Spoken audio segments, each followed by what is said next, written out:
लेकिन इसके कुछ घंटे बाद ही शास्त्री जी की मौत ने सबको चौंका दिया। आधिकारिक तौर पर कहा गया कि शास्त्री जी की मृत्यु हार्ट अटैक से हुई। उस समय वो पूरी तरह स्वस्थ दिख रहे थे, लेकिन रात के करीब 1:25 पर अचानक उनकी तबीयत बिगड़ने लगी। कुछ अजीब बातें नोटिस की, और वो ये थी कि शास्त्री जी के शरीर पर नीले और सफेद निशान थे और कुछ जगहों पर कट के निशान दिखाई दिए। बड़ा सवाल ये था कि शास्त्री जी का पोस्टमार्टम क्यों नहीं किया गया। तो हिस्टोरियंस का मानना है कि शास्त्री जी की मौत के पीछे CIA का हाथ हो सकता था। ललिता जी ने कहा कि उनका शरीर ऐसा लग रहा था जैसे उन्हें जहर दिया गया हो। आप सभी को राधे राधे, जय श्री कृष्ण। लाल बहादुर शास्त्री जी का जन्म 2 अक्टूबर 1904 को उत्तर प्रदेश के मुगल सराय में हुआ था। ये वही दिन है जब महात्मा गांधी का जन्म हुआ, और ये कोइंसिडेंस इनके लाइफ में गांधीयन प्रिंसिपल की गहरी छाप को दर्शाता है। इनका फैमिली सिंपल था और इनके फादर शारदा प्रसाद श्रीवास्तव एक स्कूल टीचर थे जो बाद में क्लर्क बन गए। लेकिन जब शास्त्री जी सिर्फ 1.5 साल के थे तब इनके फादर का डेथ हो गया, जिसके कारण इस दुखद घटना ने इनके फैमिली को आर्थिक तंगी में डाल दिया। इनकी माँ राम दुलारी देवी ने 3 बच्चों की परवरिश अकेले की, जिसमें शास्त्री जी सबसे छोटे थे। और शास्त्री जी का बचपन गरीबी और संघर्षों के बीच बीता। इनके फैमिली के पास ज़्यादा साधन नहीं थे, लेकिन इनकी माँ ने इन्हें और इनके भाई बहनों को मोरालिटी और हार्ड वर्क की सीख दी। शास्त्री जी शुरू से ही पढ़ाई में होशियार थे। इन्होंने अपनी अर्ली एजुकेशन मुगल सराय और वाराणसी में पूरी की, लेकिन इनके फैमिली की फाइनेंशियल कंडीशन ऐसी थी कि इन्हें कई बार पैदल स्कूल जाना पड़ता था। एक बार तो इन्हें गंगा नदी तैरकर पार करनी पड़ी क्योंकि नाव के लिए पैसे नहीं थे। ये इंसिडेंट इनकी जिद और मेहनत को दर्शाती है। इसके बाद युवा अवस्था में शास्त्री जी फ्रीडम स्ट्रगल की तरफ अट्रैक्टेड हुए। महात्मा गांधी के विचारों से प्रभावित होकर इन्होंने अपने टीन्स एज में ही आज़ादी की लड़ाई में हिस्सा लेना शुरू कर दिया। और 1920 में जब ये सिर्फ 16 साल के थे तब गांधी जी के नॉन कॉर्पोरेशन मूवमेंट में कूद पड़े। इन्होंने अपनी पढ़ाई छोड़ दी और इंडिपेंडेंस स्ट्रगल को प्रायोरिटी दी। इस दौरान वे कई बार जेल गए, लेकिन उनकी हिम्मत कभी नहीं डगमगाई। जेल में रहते हुए भी वो पढ़ाई करते थे और किताबों से देश दुनिया को समझने की कोशिश करते थे।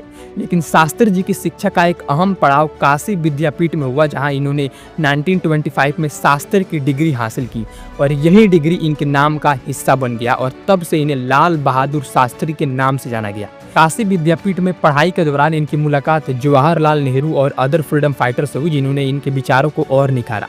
इसके बाद शास्त्री जी की शादी 1928 में ललिता देवी से हुई, जो इनके लाइफ की एक इम्पोर्टेंट कंपेनियन बनी। ललिता जी भी सादगी और धैर्य की मिसाल थी। इनके 6 बच्चे थे और शास्त्री जी हमेशा अपने फैमिली के प्रति डेडिकेटेड रहे, लेकिन इनका पहला प्यार हमेशा देश रहा। शादी के बाद भी ये इंडिपेंडेंस स्ट्रगल में एक्टिव रहे और कई बार जेल गए। इनकी सादगी ऐसी थी कि जेल से छूटने के बाद भी सिंपल कपड़े पहनते थे और अपने फैमिली के साथ एक सिंपल लाइफ जीते थे। आज़ादी की लड़ाई में शास्त्री जी का कंट्रीब्यूशन बहुत बड़ा था। ये गांधी जी के सत्याग्रह और नॉन वायलेंस के प्रिंसिपल को मानते थे और उन्हें अपने जीवन में अपनाया भी, क्योंकि 1930 के सॉल्ट सत्याग्रह और 1942 के क्विट इंडिया मूवमेंट में इनका एक्टिव रोल था। इसलिए इन मूवमेंट्स के दौरान ये कई बार अरेस्ट हुए, लेकिन हर बार और मजबूती के साथ वापस आए।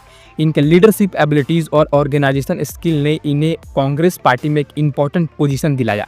साथ ही जवाहरलाल नेहरू के साथ इनका रिलेशन बहुत गहरा था और नेहरू जी इनकी सिंप्लिसिटी और हार्ड वर्क की बहुत रिस्पेक्ट करते थे, जिसकी वजह से 1947 में भारत को आज़ादी मिलने के बाद शास्त्री जी ने कई इंपॉर्टेंट रिस्पॉन्सिबिलिटीज संभाली। ये उत्तर प्रदेश में पार्लियामेंट्री सेक्रेटरी बने और बाद में पुलिस और ट्रांसपोर्ट मिनिस्टर के रूप में काम किया, और 1951 में ये ऑल इंडिया कांग्रेस कमेटी के जनरल सेक्रेटरी बने। इस दौरान इन्होंने ऑर्गेनाइजेशन को मजबूत करने में इंपॉर्टेंट रोल प्ले किया। इनकी वर्किंग स्टाइल ऐसी थी कि ये हर काम को पूरी ईमानदारी और मेहनत से करते थे। 1952, 1957 और 1962 में ये लोकसभा के लिए चुने गए और सेंट्रल गवर्नमेंट में कई इंपॉर्टेंट मिनिस्ट्रीज संभाली, जिसमें ये रेलवे मिनिस्टर, ट्रांसपोर्ट और communication minister and then home minister बने। रेलवे मिनिस्टर के रूप में शास्त्री जी ने रेलवे को और बेहतर बनाने के लिए कई कदम उठाए, लेकिन 1956 में तमिलनाडु में एक ट्रेन एक्सीडेंट के बाद इन्होंने रिजाइन दे दिया। ये इनकी मोरालिटी और सेंस ऑफ रिस्पॉन्सिबिलिटी को दर्शाता है। हालांकि नेहरू जी ने इन्हें वापस गवर्नमेंट में शामिल किया क्योंकि इनकी ईमानदारी और मेहनत पर पूरा भरोसा था। इसके बाद 1964 में जवाहरलाल नेहरू के डेथ के बाद शास्त्री जी को भारत का 2nd प्राइम मिनिस्टर बनाया गया। हालांकि इनका टेन्यूर भले ही छोटा रहा, लेकिन इस दौरान इन्होंने देश को एक नई दिशा दी। भारत उस समय इकोनॉमिक क्राइसिस और फूड शॉर्टेज से सफ़र कर रहा था, जिसके कारण शास्त्री जी ने जय जवान जय किसान का नारा दिया, जो आज भी हर भारतीय के दिलों में बसता है। इस नारे ने सोल्जर्स और फार्मर्स के इम्पोर्टेंस को अंडरलाइन किया। इसके अलावा लाल बहादुर शास्त्री जी ने ग्रीन रिवॉल्यूशन को बढ़ावा दिया, जिससे भारत में फूड ग्रेन प्रोडक्शन बढ़ा और देश आत्मनिर्भर बनने की दिशा में बढ़ा। शास्त्री जी का पर्सनैलिटी इनकी सिंप्लिसिटी और हॉनेस्टी से डिफाइन होता था, क्योंकि एक बार जब ये प्राइम मिनिस्टर थे तब इनके बेटे ने इनकी सरकारी गाड़ी का इस्तेमाल किया। तभी शास्त्री जी ने इस पर सख्ती दिखाई और गाड़ी के पर्सनल यूज का रेंट गवर्नमेंट ट्रेजरी में जमा करवाया।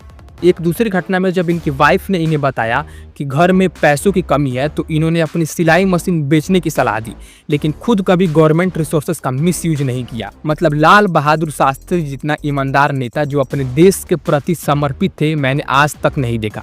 इनका जीवन सादगी का प्रतीक था। ये हमेशा सिंपल खादी के कपड़े पहनते थे और अपने फैमिली के साथ एक छोटे से घर में रहते थे। इनकी ये सादगी और देश के प्रति समर्पण इन्हें जनता का प्रिय नेता बनाता था। लोग उन्हें अपने बीच का इंसान मानते थे जो उनकी प्रॉब्लम्स को समझता था। हालांकि शास्त्री जी का टेन्यूर इंडिया पाक वॉर 1965 के दौरान भी याद किया जाता है, क्योंकि इनके लीडरशिप में भारत ने इस वॉर में जीत हासिल की और इनकी सूझबूझ से देश की एकता और अखंडता बनी रही। लेकिन 1965 का युद्ध खत्म होने के बाद पीस स्टेबलाइज करने के लिए भारत और पाकिस्तान के बीच बातचीत की जरूरत थी। तो इसके लिए सोवियत यूनियन ने अपने पास जगह दी। मतलब कि सोवियत यूनियन ने कहा कि तुम दोनों मेरे पास चले आओ, यहाँ पर पीस एग्रीमेंट के लिए साइन होगा। तो ताशकंद जो तब सोवियत यूनियन का हिस्सा था वो इस एग्रीमेंट के लिए चुना गया, जिसके कारण 4 जनवरी 1966 को शास्त्री जी अपने टीम के साथ ताशकंद पहुंचे। इनके साथ इनके पर्सनल डॉक्टर आर चुग, जर्नलिस्ट कुलदीप नैयर और अदर ऑफिसर थे। तो 10 जनवरी को ताशकंद एग्रीमेंट पर साइन हुए, जिसमें भारत और पाकिस्तान ने सीज फायर और अपनी फोर्सेस को पीछे हटाने पर सहमति जताई। ये एग्रीमेंट भारत के लिए एक बड़ी डिप्लोमेटिक विक्ट्री थी, लेकिन इसके कुछ घंटे बाद ही शास्त्री जी की मौत ने सबको चौंका दिया। उस रात की घटनाएं आज भी सवालों के घेरों में है। आधिकारिक तौर पर कहा गया कि शास्त्री जी की मृत्यु हार्ट अटैक से हुई, लेकिन कई लोग इस बात को मानने को तैयार नहीं है। उस रात क्या हुआ इसे समझने के लिए हमें उन आखिरी घंटों की कहानी को करीब से देखना होगा। शास्त्री जी उस दिन समझौते के बाद अपनी विला में लौटे थे जो सोवियत गवर्नमेंट ने उनके लिए व्यवस्थित की थी। तो वहां पर रात के करीब 11:30 पर शास्त्री जी ने हल्का भोजन किया, जिसमें इंडियन एम्बेसी के रसोई जन मोहम्मद ने खाना बनाया था। इसके बाद शास्त्री जी ने एक गिलास दूध पिया जो उनके स्टाफ ने उन्हें दिया। उस समय वो पूरी तरह स्वस्थ दिख रहे थे, लेकिन रात के करीब 1:25 पर अचानक उनकी तबीयत बिगड़ने लगी। कुलदीप नैयर जो शास्त्री जी के प्रेस एडवाइजर थे, उन्होंने अपनी किताब बियॉन्ड द लाइन्स में उस रात का जिक्र किया है। उन्होंने लिखा है कि वो अपने कमरे में सो रहे थे, तभी किसी ने उनके दरवाजे पर दस्तक दी। एक महिला ने कहा, your prime minister is dying. Nayar तुरंत शास्त्री जी के कमरे की ओर भागे। वहां पहुंचने पर उन्होंने देखा कि सोवियत पीएम एलेक्सी कोसिगिन बरामदे में खड़े थे और उनके चेहरे पर निराशा थी। कमरे के अंदर डॉक्टरों की एक टीम शास्त्री जी को बचाने की कोशिश कर रही थी। शास्त्री जी को भयंकर खांसी हो रही थी और उनका शरीर कांप रहा था। उनके पर्सनल सेक्रेटरी रामनाथ के मुताबिक शास्त्री जी ने उनसे डॉक्टरों को बुलाने के लिए कहा था, लेकिन जब तक डॉक्टर चुग वहां पहुंचे तब तक शास्त्री जी की हालात बहुत खराब हो चुकी थी। कहा जाता है कि शास्त्री जी के कमरे में कोई अलार्म या बजर नहीं था, जो आमतौर पर इतने बड़े नेता के लिए होता है। उनके बिस्तर से फोन भी काफी दूर थे, जिसके कारण उन्हें मदद मांगने के लिए खुद कमरे से बाहर आना पड़ा। कुलदीप नैयर ने यह भी लिखा कि कमरे में एक थर्मस उल्टा पड़ा था, जैसे किसी ने उसे खोलने की कोशिश की हो। शास्त्री जी की चप्पलें ठीक तरह से रखी हुई थी, जो ये दर्शाता है कि वो जल्दबाजी में तो नहीं थे। फिर भी उनकी हालत इतनी जल्दी कैसे बिगड़ गई ये समझ से परे है। जब शास्त्री जी का बॉडी भारत लाया गया तो उनकी वाइफ ललिता शास्त्री और फैमिली के अदर मेंबर्स ने कुछ अजीब बातें नोटिस की, और वो ये थी कि शास्त्री जी के शरीर पर नीले और सफ़ेद निशान थे और कुछ जगहों पर कट के निशान दिखाई दिए। ललिता जी ने कहा कि उनका शरीर ऐसा लग रहा था जैसे उन्हें जहर दिया गया हो। उन्होंने कुलदीप नैयर से पूछा कि उनके शरीर पर यह निशान और नीला रंग क्यों था। नैयर ने जवाब दिया कि बॉडी को सेफ रखने के लिए केमिकल्स लगाए जाते हैं जिससे ऐसा हो सकता है, लेकिन ये जवाब कई लोगों को सेटिस्फाई नहीं कर सका। और सबसे बड़ा सवाल ये था कि शास्त्री जी का पोस्टमार्टम क्यों नहीं किया गया। भारत में भी उनके बॉडी का पोस्टमार्टम नहीं हुआ, जो उस समय के लिए एबनॉर्मल था, खासकर तब जब बात एक प्राइम मिनिस्टर की हो। तो शास्त्री जी की मौत के बाद कई सवाल उठे। कुछ लोगों का मानना था कि ताशकंद एग्रीमेंट से कई लोग खुश नहीं थे। इस एग्रीमेंट में भारत ने हाजीपीर और तीतवाल जैसे एरियाज को पाकिस्तान को वापस करने का फैसला किया था, जिससे कुछ लोग नाराज थे। ललिता शास्त्री ने भी इस बात पर नाराजगी जताई थी कि शास्त्री जी ने ये एरिया क्यों लौटाए। कुछ लोग कहते हैं कि शास्त्री जी दबाव में थे और ये दबाव उनकी मौत से जुड़ा हो सकता है। इसके अलावा इनके बटलर को भी संदेह के घेरे में लिया गया था। बटलर माने बड़े घर और बड़े लोगों के लिए काम करने वाला वो आदमी जिसका मेन काम फूड सर्व करना होता है। तो इनके बटलर को भी संदेह के घेरे में लिया गया था, लेकिन कोई ठोस सबूत ना मिलने के कारण उसे रिहा कर दिया गया। इसके बाद इस इंसिडेंट ने कई कॉन्स्पिरेसी थ्योरीज को जन्म दिया। कुछ लोगों का मानना है कि शास्त्री जी की मृत्यु नेचुरल नहीं थी, बल्कि इसमें किसी बड़े कॉन्स्पिरेसी का हाथ था। कुछ ने सोवियत यूनियन पर शक किया, कुछ ने अमेरिकी खुफिया एजेंसी CIA पर, और कुछ ने तो भारत के इंटरनल पॉलिटिकल अपोनेंट्स पर। लेकिन इनमें से कोई भी थ्योरी पूरी तरह साबित नहीं हो सका। गवर्नमेंट ने इस मामले की जांच के लिए कई कमेटी बनाई, लेकिन कोई ठोस नतीजा नहीं निकला। आज भी प्राइम मिनिस्टर ऑफिस में इस केस की फाइल मौजूद है, लेकिन उसे पब्लिक नहीं किया गया। लाल बहादुर शास्त्री जी की मृत्यु सिर्फ एक व्यक्ति की मृत्यु नहीं थी, ये एक ऐसे नेता का अंत था जिसने भारत को एक नई दिशा दी थी। इनकी सादगी, इनकी देशभक्ति और इनके लीडरशिप एबिलिटीज ने उन्हें जन जन का प्रिय बनाया था। लेकिन उनकी मृत्यु के पीछे का सच आज भी एक पहेली है। क्या ये वाकई हार्ट अटैक था या इसके पीछे कोई और कहानी थी? आइए आगे देखते हैं। शास्त्री जी की मृत्यु के बाद जो सबसे बड़ा सवाल उठा वो ये था कि इनका डेथ नेचुरल था या नहीं। आधिकारिक तौर पर कहा गया कि इनका डेथ हार्ट अटैक से हुआ, लेकिन कई लोग इस बात पर यकीन नहीं करते। सबसे पहले इनके फैमिली ने इनके बॉडी की हालात पर सवाल उठाए। ललिता शास्त्री ने देखा कि उनके पति के शरीर पर नीले और सफ़ेद निशान थे और कुछ जगहों पर कट के निशान भी दिखाई दिए। ये असामान्य था क्योंकि दिल का दौरा पड़ने से इस तरह के निशान नहीं बनते। ललिता जी ने यह भी कहा कि शास्त्री जी का चेहरा सूजा हुआ था, ऐसा लग रहा था जैसे उन्हें जहर दिया गया हो। तो इनके फैमिली ने डिमांड की कि बॉडी का पोस्टमार्टम किया जाए, लेकिन न तो ताशकंद में और ना ही भारत में ये हुआ। ये उस समय के लिए बहुत अजीब था क्योंकि प्राइम मिनिस्टर की मौत के मामले में पोस्टमार्टम होना एक नॉर्मल प्रोसीड्यूर था, लेकिन ऐसा नहीं हुआ। इसके अलावा शास्त्री जी के कुछ पर्सनल चीज़ें और डॉक्यूमेंट्स भी मिस्ट्री का हिस्सा बन गए, क्योंकि इनके पर्सनल सेक्रेटरी रामनाथ ने बताया कि शास्त्री जी की डायरी और कुछ जरूरी कागजात जो उनके पास ताशकंद में थे वो गायब हो गए। ये डायरी उनके डेली लाइफ और थॉट्स का हिस्सा थी और इसमें कुछ ऐसी जानकारी हो सकती थी जो उनकी मौत के कारणों को समझा सकती थी। ये भी कहा गया कि उनके कमरे में रखा थर्मस जिसमें से उन्होंने दूध पिया था वो बाद में गायब हो गया। इन चीज़ों के गायब होने ने लोगों के मन में शक पैदा किया कि शायद कोई सबूत छिपाने की कोशिश की गई है। ताशकंद में उस रात मौजूद लोगों के बयान भी इस रहस्य को और गहरा करते हैं। कुलदीप नैयर जो शास्त्री जी के प्रेस एडवाइजर थे, उन्होंने अपनी किताब बियॉन्ड द लाइन्स में लिखा कि जब वो शास्त्री जी के कमरे में पहुंचे तो वहाँ का माहौल बहुत अजीब था। Soviet prime minister Alexei Kosygin वहाँ मौजूद थे और उनके चेहरे पर चिंता थी। नैयर ने यह भी बताया कि शास्त्री जी को बचाने की कोशिश में देरी हुई। साथ ही शास्त्री जी के पर्सनल डॉक्टर RN चुग को बुलाने में समय लगा और जब वो पहुंचे तब तक शास्त्री जी की हालात बहुत खराब हो चुकी थी। एक और गवाह शास्त्री जी के बटलर जन मोहम्मद जो इंडियन एम्बेसी के लिए काम करते थे, उन्होंने कहा कि उन्होंने शास्त्री जी को खाना परोसा था और वो पूरी तरह हेल्दी दिख रहे थे। लेकिन कुछ लोगों ने जन मोहम्मद पर शक किया क्योंकि वो उस रात शास्त्री जी के करीब थे। हालांकि उनके खिलाफ कोई सॉलिड एविडेंस नहीं मिला। इस मामले में एक और इम्पोर्टेंट पहलू था और वो था सोवियत यूनियन का रोल। ताशकंद उस समय सोवियत यूनियन का हिस्सा था और शास्त्री जी की सेफ्टी की पूरी जिम्मेदारी सोवियत गवर्नमेंट की थी। लेकिन कई सवाल उठे कि उनके कमरे में कोई अलार्म सिस्टम या इमरजेंसी बटन क्यों नहीं था, क्योंकि एक प्राइम मिनिस्टर के लिए ये बहुत ज़रूरी होता है कि वो तुरंत मदद मांग सके। लेकिन शास्त्री जी को खुद अपने कमरे से बाहर आना पड़ा। कुछ लोग कहते हैं कि सोवियत यूनियन ने जानबूझकर सुरक्षा में चूक की ताकि इस घटना को अंजाम दिया जा सके। एक कॉन्स्पिरेसी थ्योरी ये भी है कि सोवियत यूनियन ताशकंद एग्रीमेंट को लेकर भारत पर दबाव डालना चाहता था और शास्त्री जी का डेथ उस दबाव का नतीजा था। लेकिन ये सिर्फ एक स्पेक्यूलेशन है क्योंकि इसके साइड में भी कोई सॉलिड एविडेंस नहीं है। तो शास्त्री जी की बॉडी जब भारत लौट आई तो इसके बाद इस केस की इन्वेस्टिगेशन के लिए कई कमिटीज़ बनाई गई। जैसे साल 1970 में पार्लियामेंट में इस मुद्दे पर चर्चा हुई और एक पार्लियामेंट्री कमेटी ने इसकी जाँच की, लेकिन इस कमेटी ने कोई नया नतीजा नहीं निकाला और आधिकारिक तौर पर हार्ट अटैक की मौत का कारण बताया। इसके बाद साल 1977 में जब मोरारजी देसाई की गवर्नमेंट बनी तो उन्होंने इस मामले की दोबारा जांच का वादा किया, जिसके कारण एक और कमेटी बनाई गई जिसे राज नारायण कमेटी के नाम से जाना जाता है। इस कमेटी ने कुछ नए सवाल उठाए लेकिन फिर भी कोई सॉलिड एविडेंस नहीं मिला।